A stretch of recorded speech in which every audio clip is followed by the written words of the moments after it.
was too loud. Ow. Welcome to the theater of the eye. Rods and cones report to the orbital socket. How nice. We're trimming the toenails. What's that?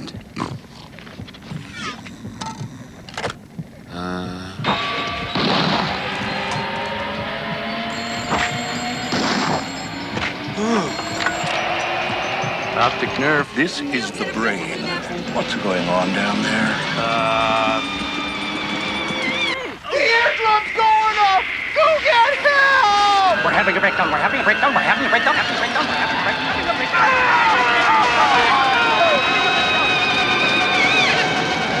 What else can go wrong? Urgent synapse on line 2. It's the sphincter. What is going on up there? Sega Saturn. Hello and welcome to Growing Up Gaming, the Sega Saturn. I'm your host, Greg Sewart. Thank you so much for watching. So yeah, I've been doing a lot of these videos, kind of moving through the systems that I played in my youth, and now we finally got into the Sega Saturn. But before we dive into the Saturn, I want to talk a little bit about the year leading up to it. So, actually, a couple years. So, of course, the Genesis was super popular, and the Sega CD had come out, which I think, in hindsight, a lot of people call that a big mistake. I personally loved it, as if you've been watching these videos, you absolutely know that. And then there was the 32X. And so, the 32X was a huge mistake. Don't get me wrong. But, that being said, I didn't really regret having one. I was really getting into fighting games at the time. Mortal Kombat was huge. And, of course, I'd say the best home console version of Mortal Kombat 2 at the time came out on the 32X. And I was a big Sega arcade racing fan. And there was no better way to play virtual racing at home than on the 32X. And again, my friends and I getting really heavy into fighting games in general. Of course, the 3D Fighter era was kicking off, and there was really no other way to play Virtua Fighter at home than on the 32X. And so it was expensive, and it, you know, in hindsight, obviously, it didn't last long enough. It wasn't well enough supported. There was a handful of really good games on it, but honestly, with Virtua Fighter and Virtua Racing and Mortal Kombat 2, those were kind of my expectations going in. Those were the games I wanted. Those were the games I was excited about. Those games were fantastic on the 32X. So the reason I'm bringing that up is just to give context. I wasn't angry at Sega by the time the Saturn came, because I bought the 32X with my eyes wide open. I knew the Saturn was on the way. It was a little earlier than I expected, but I knew it was on the way. And, you know, I would have liked to have seen the 32X get better support, but, you know, whatever. I was excited for those games, and it was always only ever a stepping stone to the Saturn. So again, I was happy with it. But yeah, so let's get into the Saturn. So, as I've mentioned previously on these videos, it was a choice between the Saturn and the PlayStation, and that was the whole reason I kind of gave that preamble, is that I think a lot of people were fed up with Sega, and a lot of people were fed up with Nintendo waiting for what was then Project Reality, or it might have been called Ultra 64 at that point. So the PlayStation was definitely very attractive. And a lot of people I knew were excited about the PlayStation, but I was excited about the Saturn. And one of the reasons was that I loved Ridge Racer in the arcade. You may have seen the Ridge Racer history video I did. Please go watch it if you haven't. Big fan of Ridge Racer, but I was a much bigger fan of Daytona USA. And as far as fighters went, you know, I was never a fan of Tekken. So again, it was another one of those cases where it's like, well, it's Virtua Fighter. And so it really was, for me, being still a Sega fan, being still a Sega fan of or their home games, and being a fan of their arcade games, especially their racers and fighters, which is, you know, what they were doing at the time, and they were doing them so well. That was where I was going to get to play Sega games, was on the Saturn. Kind of the same reason I ended up buying a Nintendo 64 eventually. Not because I thought the hardware was great, but because that was where you had to go to get Nintendo games. So, you know, Sega had that going for them, in my eyes. And while Namco made fantastic games, like, to me, the PlayStation was the Namco machine. I couldn't afford to own both, so I was more excited about Sega games than I was about Namco games. So I went with the Saturn. So probably my earliest memory, besides sort of following all the magazine coverage of the upcoming consoles, and I remember this was around the time that I want to say Next Generation magazine hit North American shores, or maybe that was right after the Saturn came out. It was, because I think their first cover here was Virtua Fighter 2. But you know, getting really excited about the Saturn in general, seeing the footage when you could, but mostly seeing screenshots of Saturn games, especially Virtua Fighter, especially Daytona USA. I remember them doing the surprise launch, the surprise announcement at the very first E3, which was, I think, May 1995, where we were all waiting for September 2nd, I think it was, which was going to be Saturn Day. I think it was September 2nd. So we were all sort of prepared to, you know, buy our Saturns on Sega Saturn Day. And then they announced the thing was out in the wild in May. And I remember finding out via my best friend that a local rental place had a Saturn for rent in May. I think it was in May. It might have been June at that point. So we rented it. We rented the Saturn. I remember we rented it with Virtual Racing, Daytona USA, Astal, Panzer Dragoon, and Clockwork Knight, I think, were the games it came with. And going to his place and just playing the hell out of all of those games. Being super impressed by the 2D visuals of Astal, not really expecting it. Clockwork Knight was okay. Panzer Dragoon blew us away. No, was not expecting that game at all. Turning that game on for the very first time, where the camera was like sliding through or sweeping across this like big plain area, and this like amazing music playing in the background before you even got to the title screen. And then, you know, the camera settling on a screen where the title screen pops up and the shadow of a dragon flew by, and it was amazing. And then, of course, you press start and you got that incredible pre-rendered cutscene where the rider meets the dragon for the first time, and it just sets off the adventure. And it never got boring. It just got better and better and better. So what was great about the launch, there was a lot of negatives, but what was great about the launch was there were some real hidden gems there. Clockwork Knight was decent. Astal was really good. Panzer Dragoon, I felt, came out of nowhere. And that's speaking as someone who was poring over magazine coverage like crazy. So I felt like I was pretty well informed when it came to the games that were coming up. Of course, the two crown jewels were Daytona, which, yeah, okay, it wasn't an amazing port. But again, it was close enough, and it felt like Daytona. I thought it looked decent. It had bad pop-in. But you have to remember, we're coming off of the 32X. And previous to that, 3D games on like the Genesis and the Super Nintendo, like Star Fox and Virtual Racing, which were impressive for being on those consoles, but really weren't that impressive, especially compared to arcade games. Arcades had gotten so much more advanced than the home consoles we had at the time that even a step forward with a fully 3D console was a huge deal. So I love Daytona. We played a lot of Daytona. It looked great. It sounded great. Frame rate was okay. I thought the gameplay was incredible, personally. And Virtua Fighter, again, looking back on Virtua Fighter now, the original one, pretty framey, and a lot of glitching. But again, played better than we thought it played and looked better than the 32X version. And playing Virtua Fighter at home. I mean, again, like that that was the key, right? Getting to play this stuff at home. So I had already decided I wanted a Saturn before the early launch, and the early launch just kind of cemented that I wanted a Saturn. So I was either working at Microplay at the time or was about to be working at Microplay, and when we finally got our sale units in, I didn't have any money, so I had one put aside, and I think it sat there for months. I was still playing Saturn because my friend had bought one right away, so I still had access to it, and I was still playing the games.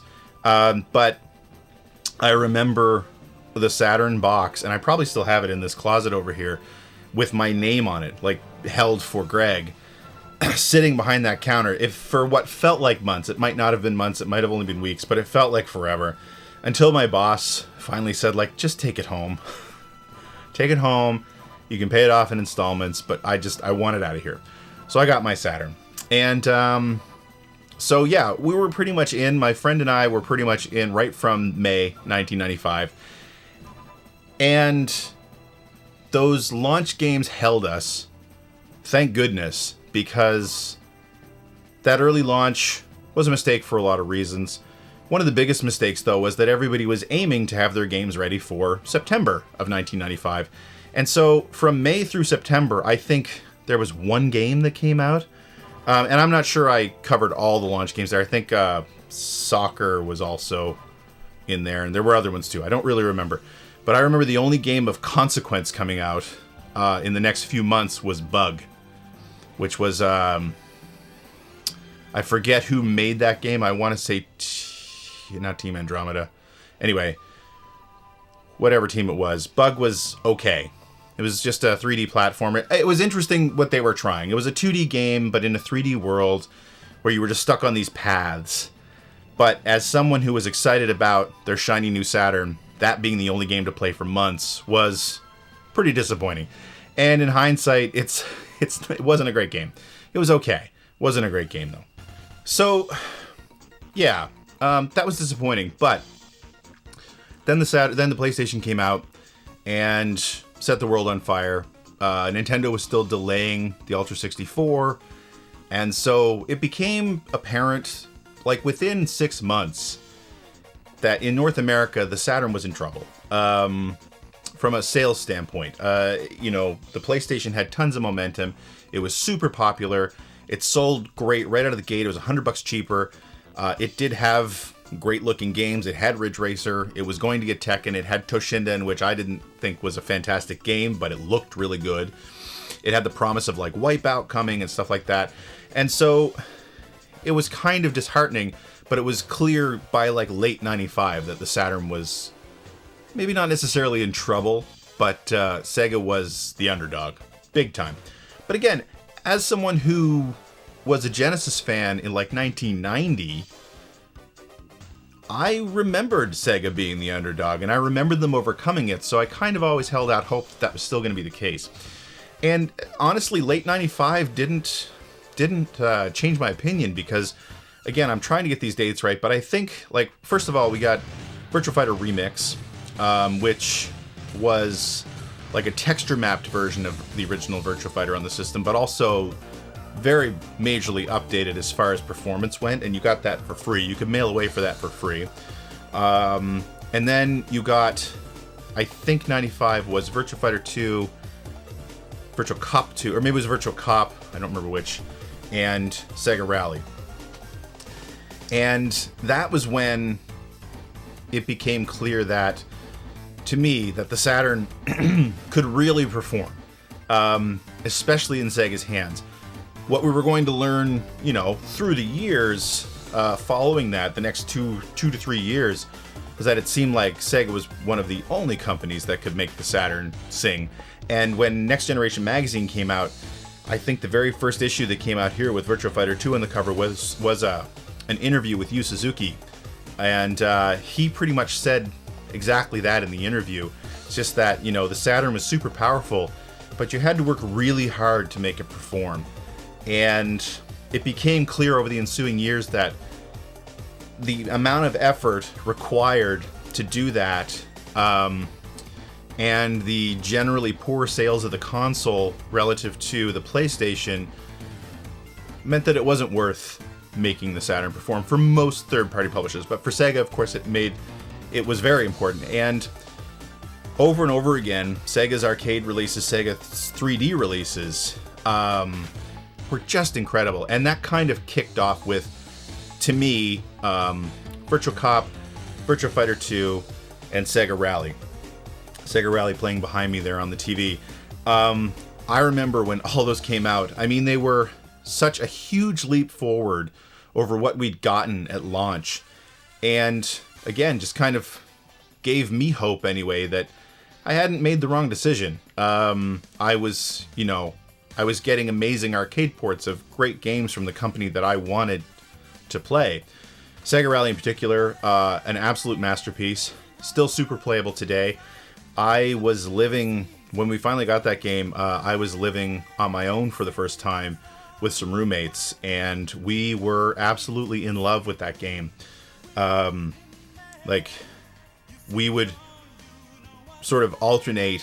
If one of us didn't have to work one day, we would sit there and just play Sega Rally all day and shave fractions of a second off of our lap times and challenge each other to better them. Like, I definitely spent months just doing that. And again, played tons and tons and tons of Virtua Fighter 2 and Virtua Cop. We loved us some light gun shooters. We used to have, well, not a setup, but we would take our dining room chairs and turn them around so you could rest your arms on them. Because we just spend so much time playing Virtua Cop and Virtua Cop 2 that your arms would get tired. So you just, sit there with the chair backwards, facing the TV and just playing lots of Virtua Cop. And that gets into one of the things that I wanted to talk about as well, is that I fell back in love with light gun games with the Saturn, because when I was a kid and we got our NES, we got the Duck Hunt variant. So I played a lot of Duck Hunt when I was a kid. And then there really weren't many other games to play on the NES with the Zapper. And then with the Genesis, and also with the Super Nintendo, there were light gun games, but there was this weird competition where there were multiple guns released by multiple companies, and they weren't compatible with each other. Like American Laser Games released their I forget what they called it, but the gun that was compatible with their games on the Sega CD, and Sega released the Menacer, which wasn't compatible necessarily with any of the other games. Konami released the Justifier with Lethal Enforcers and Snatcher, but it wasn't necessarily compatible with other games. So I didn't really invest in a lot of those games back then. I invested in Lethal Enforcers, because everyone played Lethal Enforcers 1 and 2. But, yeah. So, fell back in love with light gun games mainly because of Virtua Cop 1 and 2 and House of the Dead. Played a ton of those on the Saturn. But yeah, it was interesting to watch, and we definitely held out hope for a long time that Sega would sort of pull what they did with the Genesis and really catch back up, but they never did. But I think one of the things that, one of the sort of bonuses for those of us who were still playing Saturn, first of all, even with those issues, there were a ton of great games released on the system that a lot of people didn't play. To look into that a little bit, I would say like Working Designs is sort of the first example. So Working Designs, again, a company that I had discovered and loved their games on the Sega CD. Lunar 1 and 2, Popful Mail. Vi was terrible, but, they had some good stuff. And they threw their support behind the Saturn immediately. With, I think, Shining Wisdom was their first game, and I think Magic Knight Rayearth was their final game. But they brought us, I think, for me, the game that I was happiest with was Dragon Force. They released Dragon Force. They also released Iron Storm, which was a strategy game. But yeah, they released Dragon Force, which was fantastic. It's a Sega game, strategy role-playing game. So good. So good. Unfortunately, the second game never came, or Dragon Force 2. Although there is a patch for that now that you you can use to play that on an American console. But also a negative time and a negative memories for with Working Designs on the Saturn, because at the same time that the Saturn was out, the head of Working Designs, Victor Allen, was having a very, very public feud with the head of PlayStation at first, Bernie Stolar, over the fact that he wouldn't approve 2D role-playing games. In particular, I think it was Ark the Lad. Was the 2D game on the PlayStation called Ark the Lad. But the whole idea of the PlayStation in the US was to push 3D games, and apparently Bernie Stolar didn't want to do that. So eventually, Stolar came over to Sega and was running that, and there was a very public breakup between Sega and Working Designs, which sucked for those of us who had Saturns, because there was the Lunar remake, there was the Lunar 2 remake, Dragon Force 2 would have been nice, Silhouette Mirage would have been nice, Grandia for the Saturn came out for the Saturn first, and that was a Game Arts game, so you kind of assumed that Working Designs would get the rights to do that. And so we didn't get any of those games from Working Designs on the Saturn in English, which sucked. So that felt like a betrayal, for sure. Now, by the time some of those games did come out, I had a PlayStation, so I did get to play them in English, which was great. But, you know, they were all sort of, to me, they were Sega console games, and it was really sad that none of that stuff came out. But, and that's the other thing, that was a new thing for me, I think, as a Sega fan, was with the, you know, I wasn't a Master System guy, but I was a Genesis guy, and the Genesis was way more popular in North America than it was in Japan. So I felt like on the Genesis, you didn't really want, for most of the games that you'd heard of that were like big, you were going to get them. With the Saturn, it was a weird shift where it was really popular in Japan, but not so popular in the US, so it felt like a lot of games were left in Japan. But the nice thing about it is that the original Saturn, at least, because there were variants, was really easy to mod, to play imports. It was as simple as, I think you'd open it up and there were a few different circuit boards in there, but there was one set of switches that they literally set the region. So like, it was, I think, 8 solder points in 2 columns, and whatever two of those solder points were connected would set the region. So it was really easy to go in and break that connection and then solder wires to a switch that you could run out of your system, and then it was as simple as having a switch that you flipped, and suddenly you could play Japanese games, or you could still play your American games. So that was the first time, the Saturn was the first time I ever had a console that I modded. Although I didn't really mod it, my friend did. But yeah, and so games that were left behind in Japan weren't necessarily a problem, because Grandia is a great example, and the Lunar remake as well. I played both of those in Japanese on my Saturn. And I know that like my friend imported Silhouette Mirage and some other things as well. So that was great. I mean, it was awesome to have that. And that's actually the Saturn that's playing on this TV back here, still that Saturn, with that switch on the back of it. So it was really the first system that I imported a lot of games for. And I mean, the nice thing was that where we were impatient, even though Sega was doing a good job of bringing over all their games, especially their arcade ports, and Capcom was also supporting the system really well, I'll get to that in a minute, that we would get a lot of our games early just because we could. So, you know, when like Last Bronx came out, or Fighters Megamix came out, or all that stuff that did eventually come here, we'd buy the Japanese version first. But it also led to some other great stuff because, as I said, fighting games were a big deal. The Saturn was really the fighting game system, I think. It was the one to own if you were into fighters, both 3D and 2D, unless you needed Tekken. And so Capcom is something else that's worth bringing up, where they were supporting both systems, but their 2D fighters definitely performed better on the Saturn. So if you wanted Street Fighter Alpha or Street Fighter Alpha 2, which were fantastic games, they were so good. I loved that sort of reboot of the Street Fighter franchise kind of a reboot. And I loved playing it on the Saturn. The Saturn also had Night Warriors, which was the sequel to Darkstalkers. Darkstalkers on the PlayStation, Night Warriors on the Saturn, and again, one of my favorite fighting games of that era. Night Warriors, I think, was a much better game than Darkstalkers. And the other nice thing was that the controller, to me, was way more friendly for Capcom fighting games.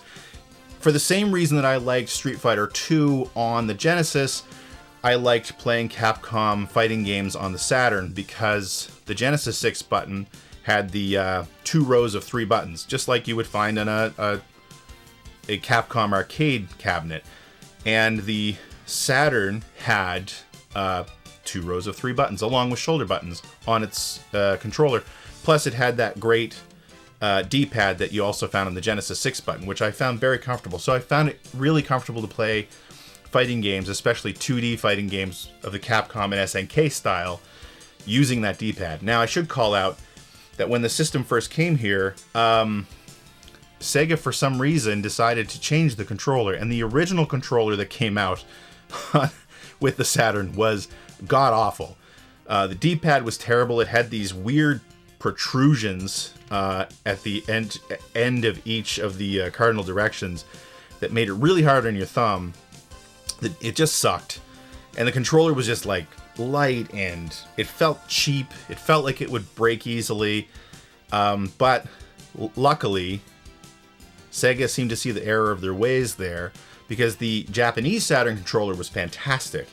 And it didn't take long for Sega to just kill those American controllers and just start packaging the Japanese controllers, which was great.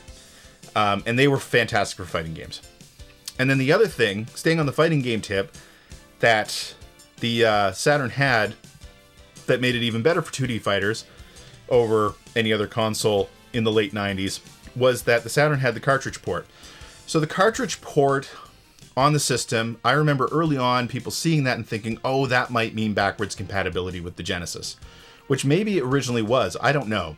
I do remember that rumor happening, but I don't know if that was a rumor that was based on anything real, or if that was just something that somebody wanted to will into existence. It would have made sense, because the Genesis was so popular, especially in North America, that it would have been nice not to have to sort of just throw away your old games. But it wasn't popular in Japan, the Mega Drive, so maybe that was never a thing. Anyway, what that cartridge slot could be used for was a memory card for extra saves, which you wanted, because, yeah, I should talk about that. The onboard memory on the Saturn, it was powered by a little watch battery, which was fine, and it was easy to change, but the problem was when you changed it, you lost all your save files. So you wanted to have a RAM cartridge to transfer save files. But the other thing it could be used for was expansion cartridges. So I think it was King of Fighters 95 was the first one I ever got, where the game was still on a disc, but it came with a specific ROM cartridge for that game that had game data on it that you would plug into the cartridge slot, and it just,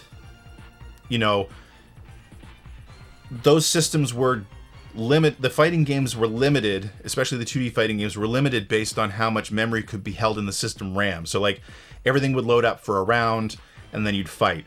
And I think like X-Men Children of the Atom is a great example of this, where a lot of the characters are missing animation frames because you could only fit in what you could fit into the RAM. But with this ROM expansion, you got just gorgeous animation. You got so much more on screen. And I think it was King of Fighters 95 was the first one I ever played that was like that. And then they kind of, with SNK, moved forward with using a RAM expansion.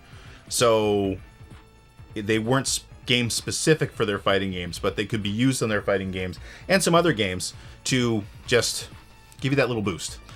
And Capcom took advantage of it as well. The only game I owned that Capcom had taken advantage of it on was the third Darkstalkers game, which was Vampire Savior, which again was incredible.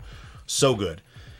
So I mean, that was a big plus for the Saturn and for 2D fighting. So again, it was the fighting game system as far as I was concerned, between Sega's 3D fighters like, Virtua Fighter, Fighting Vipers, Fighters Megamix, Last Bronx, the Dead or Alive series started on the Saturn as well. And then with the 2D fighters from Capcom and SNK, like, oh my god, what a system to own for fighting games. And for racers, you had Daytona, you had Sega Rally. They also had Sega Touring Car Championship, which wasn't great, but it was important because the other thing that Sega did that nobody else was doing in that era was that they actually released the Netlink. So the Netlink, again, plugged into the cartridge slot, and it let you connect the Saturn to the internet. It did let you play online. There was like a Sega Rally version that was playable online. I think there was also Daytona USA Championship Circuit Edition, which was like the follow-up, which I thought wasn't as good as the original Daytona, but it did run better. There was an online version of that. But with Sega Touring Car, it felt a little ahead of its time in that it wasn't, I don't believe you could play head-to-head online, but what it did do was have online leaderboards and online challenges. And you could do that, I believe, actually it wasn't via the Netlink, I'm wrong. You would get a code and you could go to a website and put in your code and that would upload your time. And so there was like this level of competition in that game that I hadn't seen before, but again, in hindsight, was very forward-thinking because by the early 2000s, it was very normal to have your games connected and be uploading high scores or best times and things like that. So again, the game itself, not great. The soundtrack was incredible, but the game itself was not that great, but a very cool feature. So yeah, a couple other things to talk about, a couple other games to talk about with Saturn that I want to make sure I touch on, and I'm just checking my list here. A big misstep on the Saturn, which was really sad. I'm gonna take a drink for this. No Sonic game. No new Sonic game. We heard about Sonic Extreme for years, and it just never came out. Sonic Team was off doing different things, which was kind of cool. I did like that they kind of stepped away from Sonic in a way, although I wish they'd left somebody working on Sonic. But it was interesting to see Sonic Team branch out and do other things. I enjoyed Knights. It was cool in that, and we saw this again, Nintendo was very forward-thinking with their controller having analog. Sony jumped onto that bandwagon pretty quick, and Sega also tried to do the same thing. The Sega 3D controller was not amazing, but it was different and also seemed like a prototype for what would become the Dreamcast controller. And Knights, again, was a cool game, but you kind of had to understand it to love it, I thought. It was an interesting game that it was very easy to put down and forget about quickly if you didn't want to invest the time to get good at it and understand what the game wanted from you. But it did have a great commercial. It was very classic Sega commercial-wise, with them throwing a PlayStation out the window, telling it to fly. Fly, little plaything. But sadly, compared to Crash Bandicoot and, of course, compared to Mario 64, Knights came in a distant third. That was too bad. And on top of that, the biggest problem was we didn't have a Sonic game. We did get Sonic Jam, which I think set a really good standard for compilation discs that I wish we'd seen more of. And even to this day, I'd like to see more of. I mean, now we do have Digital Eclipse doing incredible stuff as far as classic game compilations go. But yeah, Sonic Jam was great in that you had Sonic 1, 2, and 3, Sonic and Knuckles with the lock-on tech. I think that was it. But the cool thing in that game was that you could go to this rudimentary 3D world with Sonic, so you could run around with Sonic. I don't believe that was the first time that he was in 3D. I think that might have been Christmas Nights. But yeah, like you could run around this little world as Sonic. And you could go to like these different areas where they were basically museums. You could get like videos and you get just promo art and stuff like that. It was very cool. There wasn't much to do in it, But it was really cool. It sort of showed that compilations could be more than what we'd seen before. Like, we had seen compilation cartridges on the 16-bit consoles, but that was literally like you'd plug it in, you'd see, like Mario All-Stars as an example. I mean, they were updates, but you know, you plug it in, you get a menu with the games that are in there, and then you choose it and you go play, and that's it. And this was like, we can do more than this. It can be more of a kind of like what we're going to see with like Criterion Collection or just DVDs in general. So that was really nice. But yeah, unfortunately, that was like the only official Sonic title. Well, that and Sonic R. We got Sonic R, but I'll talk about that in a minute because that's kind of right at the tail end of the console's life. But I do want to touch on Christmas Nights because we talked about Nights, we talked about Sonic. So Christmas Nights was just a Nights demo disc that was given out for free, I think, with Imagine magazine, so Next Generation, and I'm not sure what else they owned at the time. PC Accelerator, I don't think that was a thing yet. But anyway, it was one level of Nights. You could play as the two children. Clarice, I think, was one of them. And you just did one level of Nights and one boss. But the cool thing about it was, well, there were a few cool things about it. You could unlock gifts, not gifts. And it would be the different music. You eventually could unlock the ability to play as Sonic and run around like the 3D Nights world, which was, again, cool. We kept getting tastes of Sonic in 3D, but we weren't going to get a 3D Sonic game until Sonic Adventure on the Dreamcast. But the other really cool thing that it did, and I wish more games had taken advantage of this, but a few did, the Saturn had an internal clock, which again wasn't a normal thing for home consoles at the time. And depending on how close the date was to Christmas within your internal clock, the game would change. As you got closer and closer to Christmas, it would get more festive. You'd start seeing like the little depot where you would deposit your gems in the game would turn into Christmas trees. You'd see garland everywhere. The music would change. The intro would change to be Christmassy. It was Christmas Nights. It also had a really cool A-Life system with the Nightopians.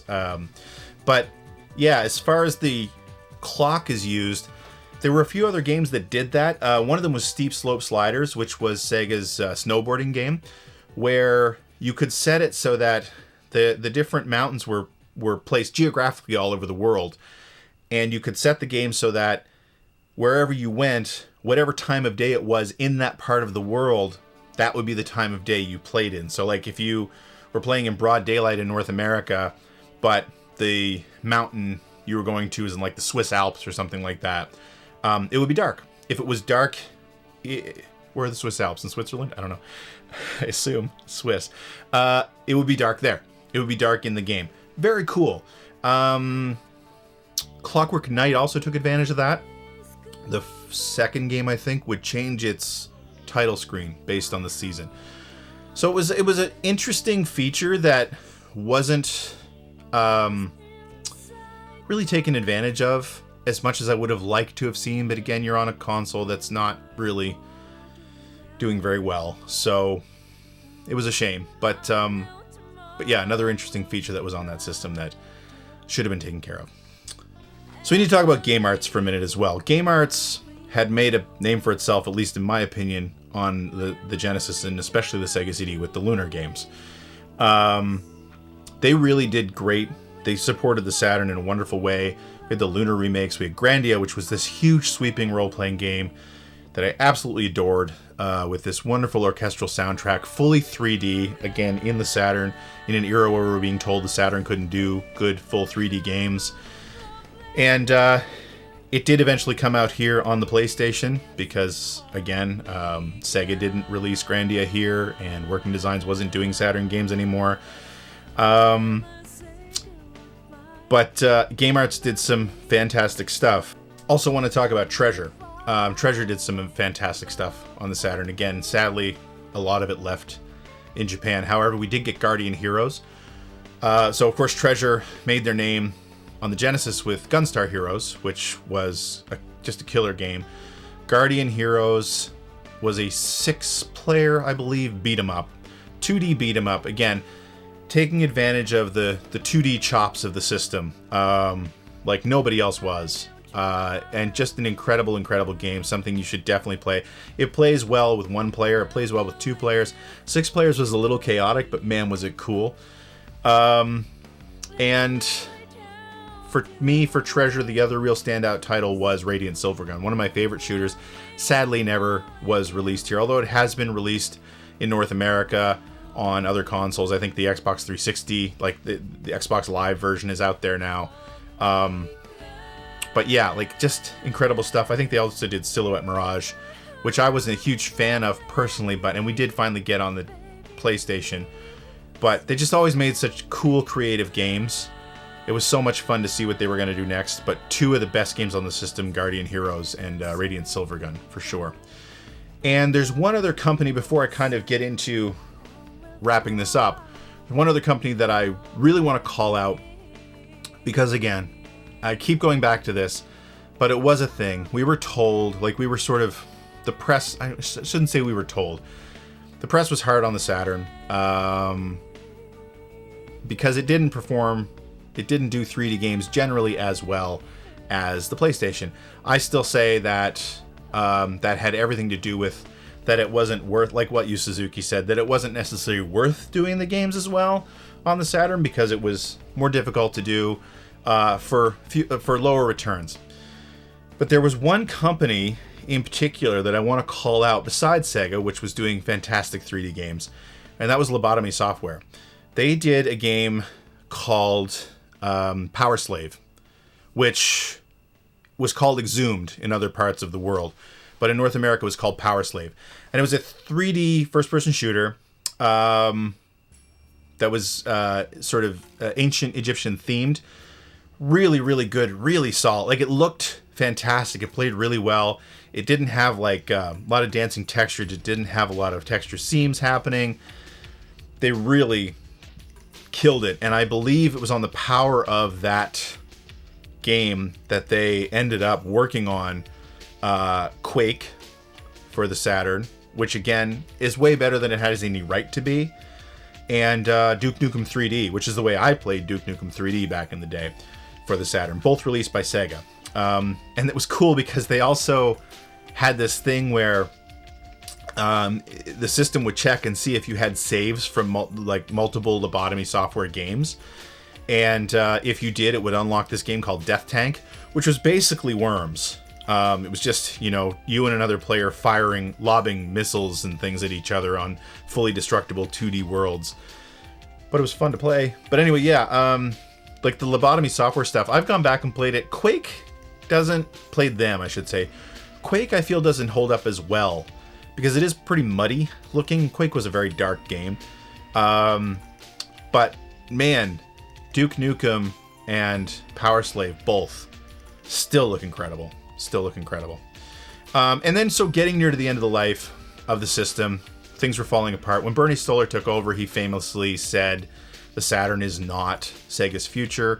I think that was in 97, and things were pretty much falling apart at that point. There were big games being left in Japan now pretty frequently. Shining Force 3 is a wonderful example. Shining Force 3 was actually split into 3 chapters on the Saturn. We only ever got an official English version of the first chapter. Chapters 2 and 3 were never released here. Again, they've been patched. You can do that now, but back then you couldn't. Lots of stuff like that happening. And so we got into the final days of the system, and there were like a few final games that came out, like Panzer Dragoon Saga, which, I mean, Panzer Dragoon Zwei was fantastic. Panzer Dragoon Saga was a role-playing game set in the Panzer Dragoon universe. Very expensive now. It was very low numbers released in North America, as far as I know. And there were a few other really late game or late system releases that came out. One of them was Sonic R. So this gets into where I want to talk about the impact of this system on my personal career. So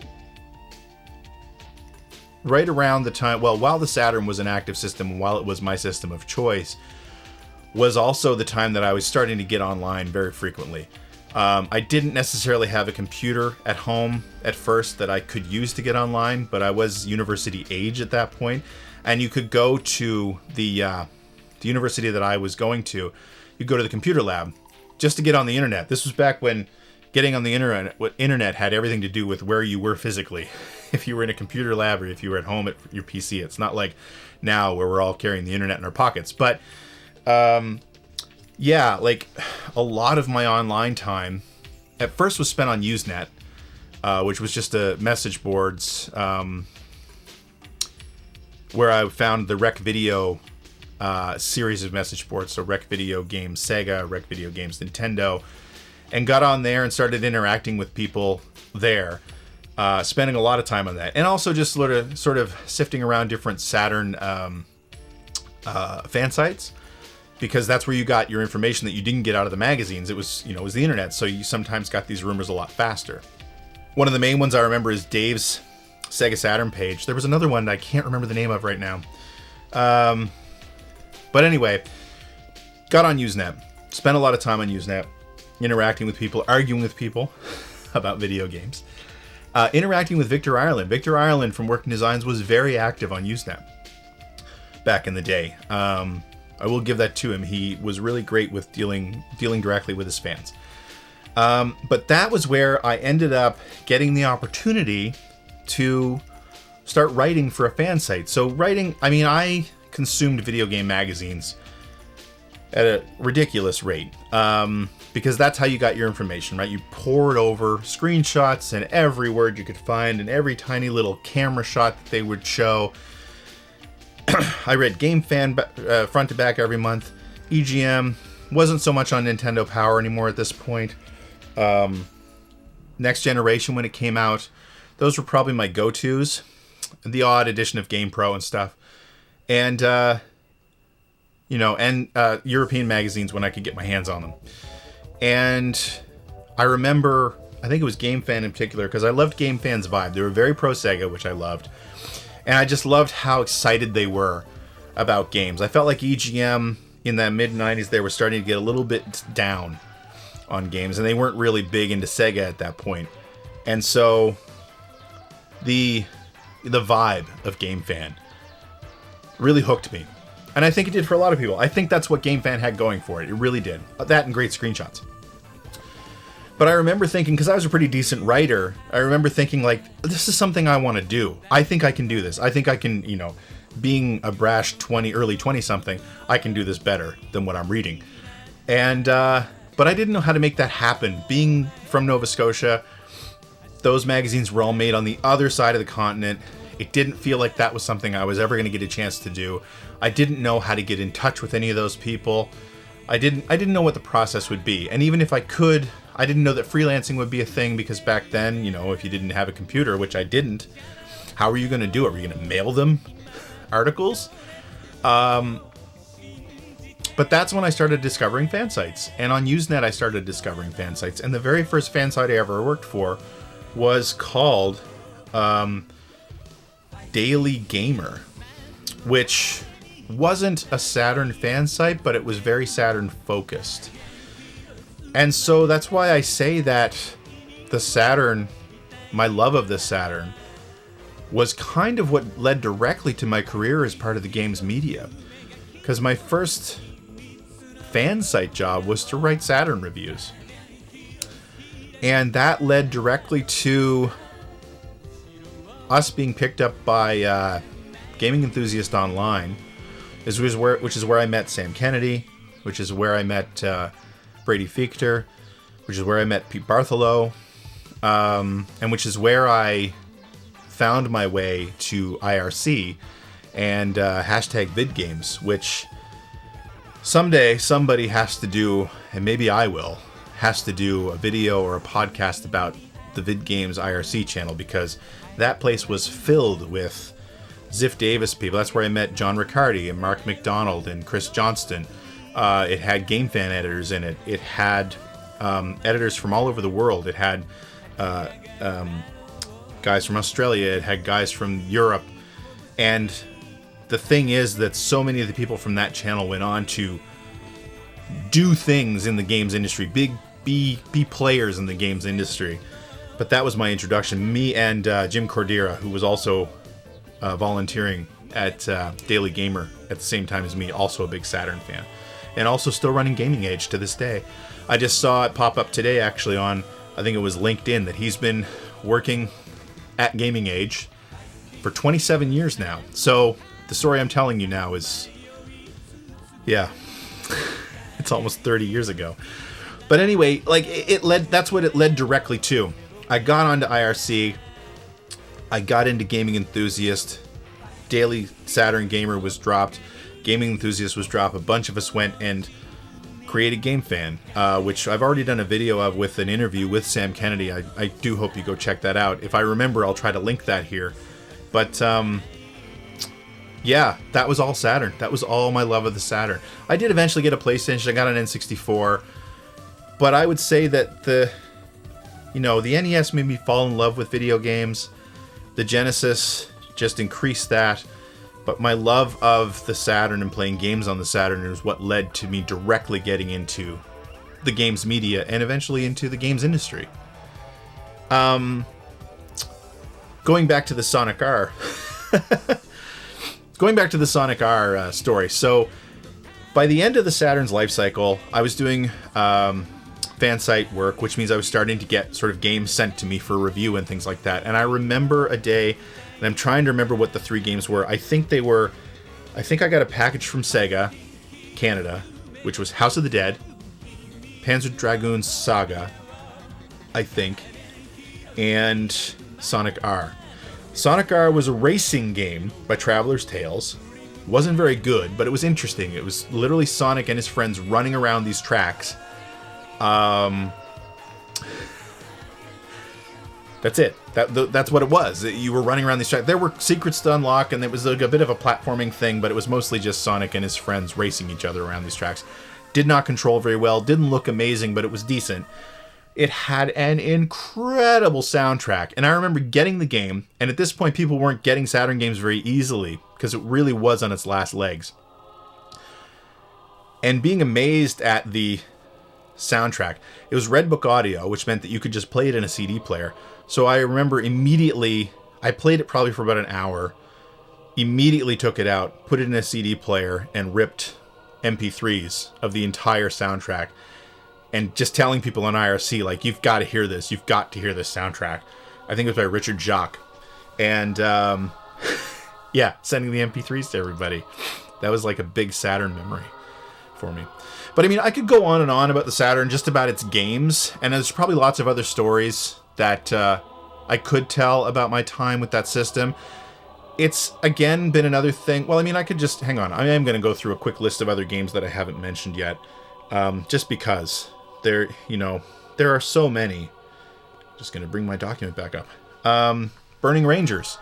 A really cool space firefighter platforming game where importing it was kind of useless because all the directions given were voiceover only. So where you went was based on what your radio communicator was telling you to do. Again, very forward thinking. That happens a lot now. Decathlete and Winter Heat. The best track and field style games you'll ever play. Last Gladiators Pinball, incredible. Gun Griffin, a super awesome, I think that might have been a Working Designs, but it was a Game Arts game anyway. Super awesome mech fighting game. Mega Man 8, the best version of Mega Man 8, the last great Mega Man game as far as I was concerned. NHL Power Play 96, big surprising NHL game that I did not expect. Shining the Holy Ark, sequel to one of my favorite RPGs, Shining in the Darkness. Shinobi Legions was so ridiculous. It was Shinobi, but it was done with digitized characters and incredible interstitial cutscenes that were like just a really low-budget kung fu movie. Three Dirty Dwarves, again, just this great single-player beat-em-up where you controlled 3 dwarves with different abilities. And a really good soundtrack. Tomb Raider, the original Tomb Raider was really a Saturn game, one of my favorite games of all time. I mean, I could go on. I'm going to go on. Dark Savior. What else? Dragon Force. Enemy Zero and D by Warp. Again, big supporters of the Saturn. Hexen. Magic Knight Rayearth, Mr. Bones, another really weird game that I love because it's so weird. Police Knots, a game that I owned in Japanese for years and didn't play until a couple of years ago when it was translated. SimCity 2000, Street Fighter Alpha series. Yeah, it goes on and on.